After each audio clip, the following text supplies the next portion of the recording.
Olá, você que nos acompanha aqui no canal. Hoje nós estamos retomando, nós tivemos um problema técnico, perdemos alguns vídeos e hoje nós vamos falar de mercado, vamos falar sobre a contratação do Matteo Lovato, mas principalmente vamos usar isso como gancho para falar do modelo da Atalanta, o que levou a Atalanta a ser competitiva nesses últimos anos. Um time que era de meio de tabela, muitas vezes inclusive brigando contra o rebaixamento, se tornou um time que disputa Champions League, um time que disputa competições europeias e que sai com números marcantes, principalmente dentro do aspecto ofensivo do jogo. E sobre o Lovato, é importante dizer que ele é um jogador pensando no futuro. As contratações da Atalanta são muito contratações visando desenvolvimento. E ele é um zagueiro de 21 anos, de seleção de base, ele joga na Itália sub-21. Ele disputou 24 jogos na Série A, ele teve problema de lesão, ele foi titular na maior parte da campanha, embora não dê para dizer que tenha sido um titular absoluto.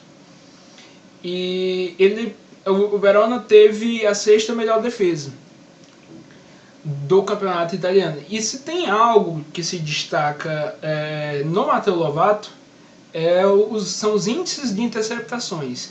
Ele é até um atleta que, quando a gente olha os números gerais dele, ele não é muito eficaz na questão dos duelos, nas disputas físicas. Mas se você tem uma marcação de referências individuais dentro de um sistema linha de 3, como era tanto com o Verona do Ivan Juric, embora ali fosse um pouco menos individual puro, como é a marcação do Gasperini, mas também você tem uma similaridade nesse padrão.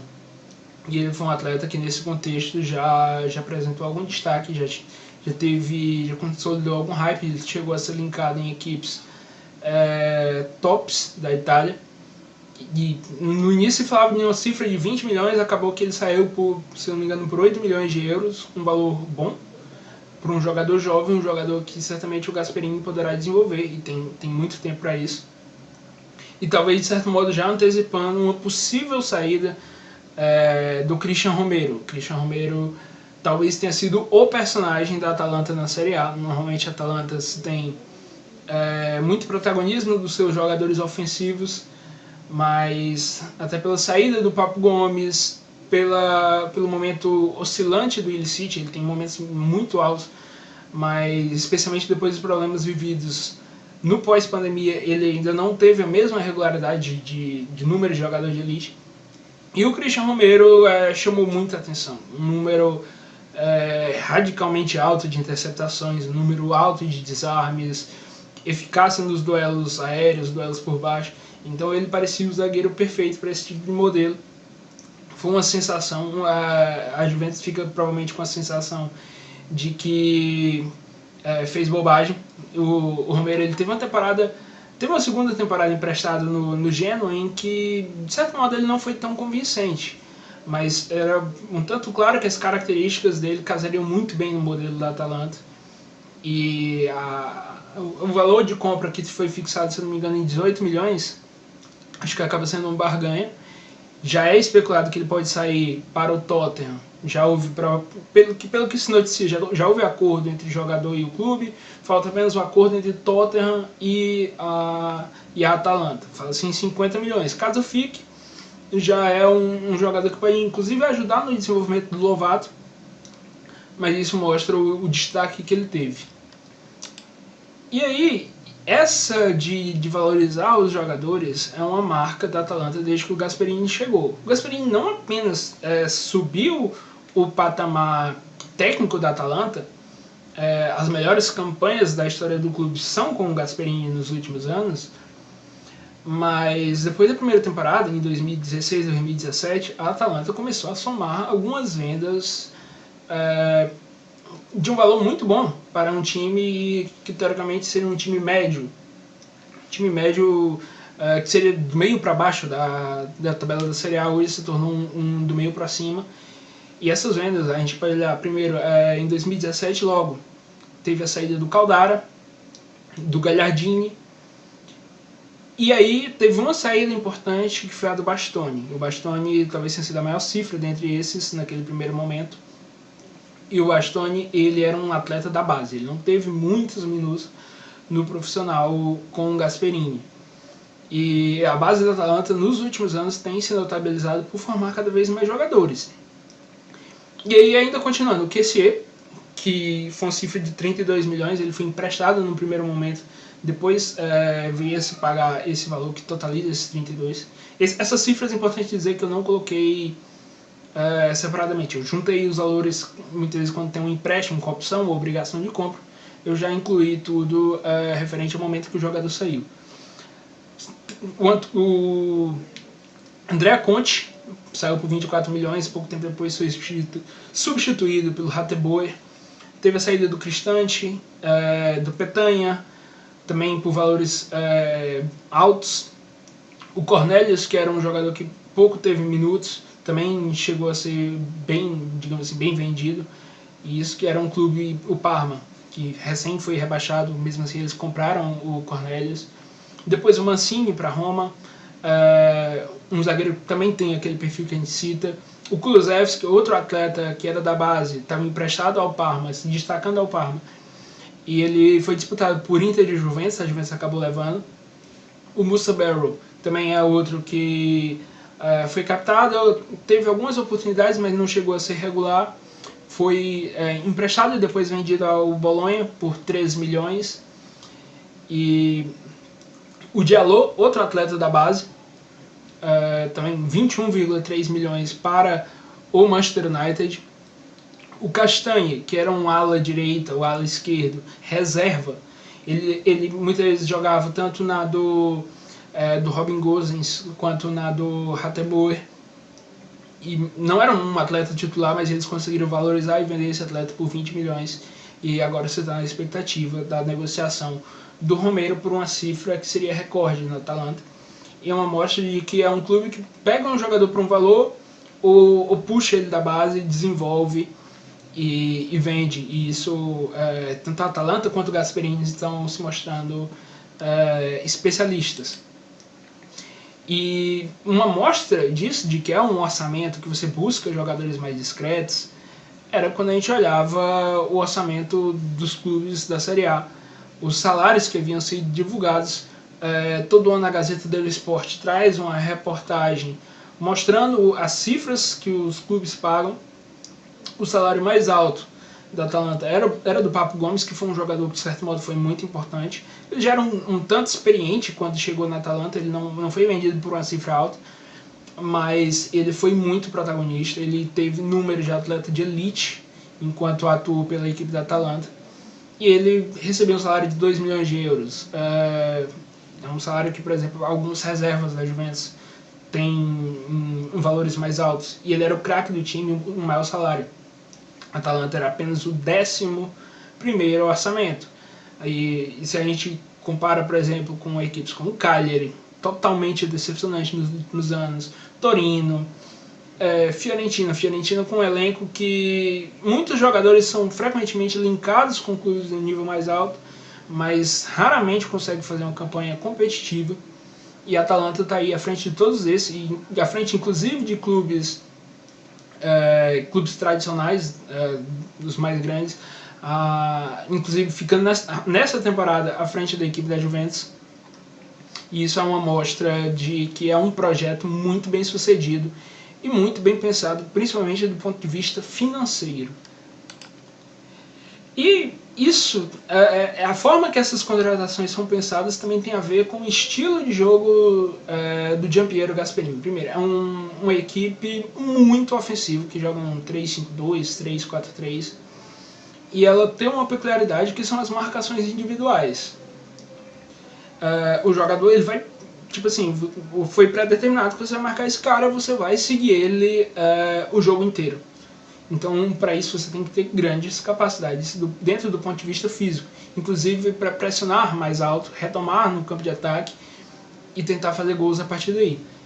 E a Atalanta foi muito bem em buscar alguns jogadores que estavam teoricamente escondidos, como o próprio Gosens, o próprio Hateboer, e fazer deles jogadores muito competitivos dentro daquele modelo. Consequentemente, como você tem marcações individuais, muitas vezes a capacidade de se antecipar é muito bem visada, e você tem sempre jogadores ali com um número de interceptações considerável. A eficiência nos duelos gerais, já que tende a haver muita disputa dentro de um modelo desse. E a Atalanta tem jogadores altos, jogadores fortes, jogadores eficazes dentro dessa ideia. E aí uma peculiaridade, se esse time é tão ofensivo, muito se deve também à chegada à área.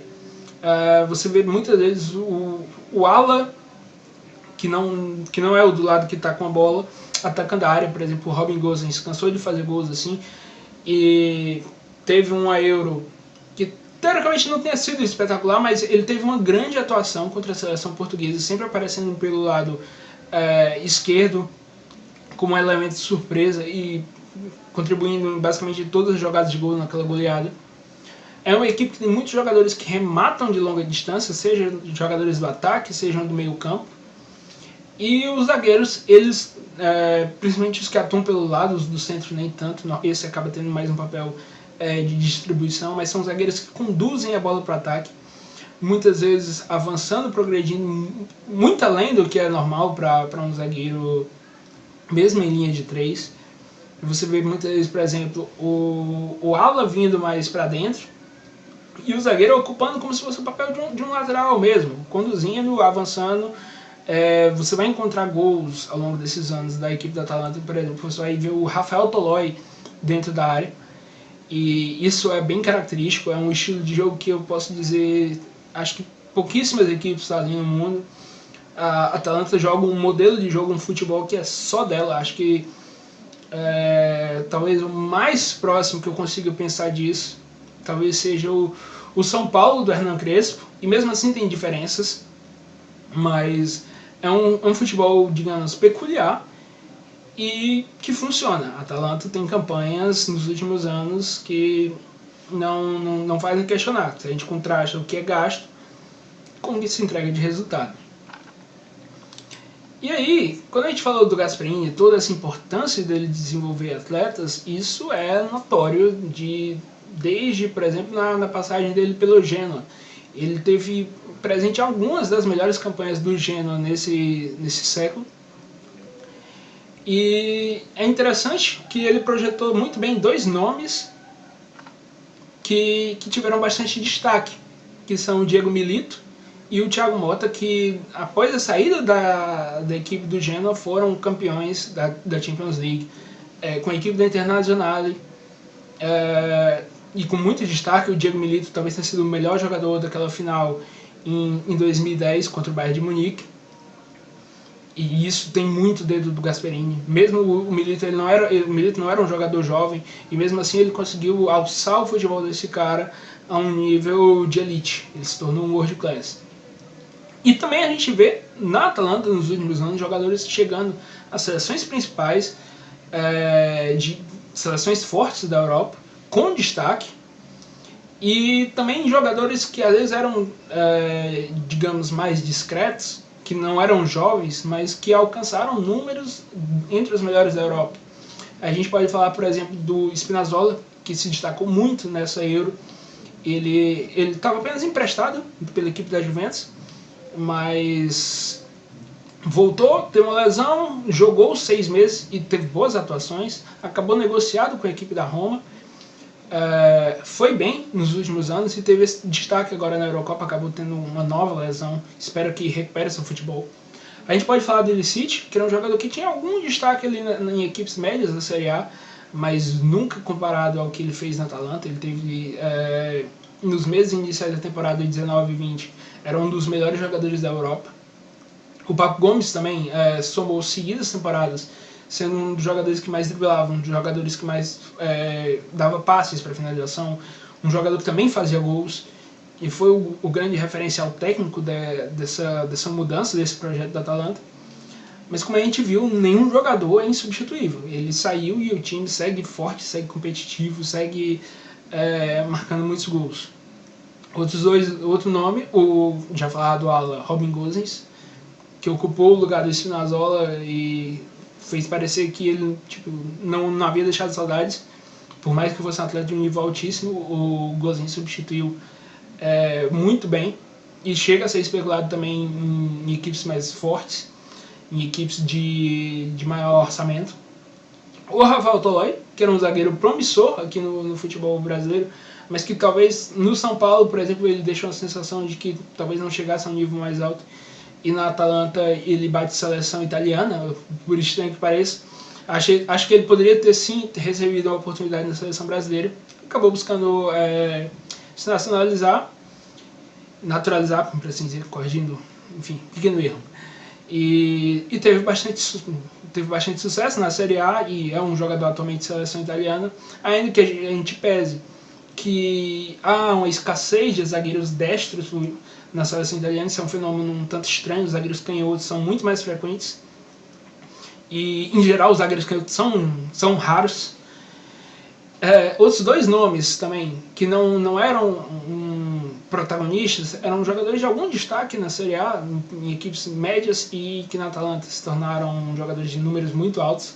São os colombianos Duván Zapata e Luis Muriel. O Muriel é talvez o melhor jogador vindo de segundo tempo na Europa. Ele tem uma média de gols, talvez uma das 3 melhores atualmente nas grandes ligas, e é um reserva. Isso é um tanto estranho, mas vale se falar. E, de certa maneira, é fruto dessa ofensividade que a Atalanta apresenta, mas não há como não dizer que o futebol dele cresceu na mão do Gasperini. E, por fim, o último e não falado, o Christian Romero, pode estar saindo e dando lugar ao Lovato, embora a Atalanta também busque outros zagueiros, e aí já começa a dar uma amostra de mudança de patamar financeiro.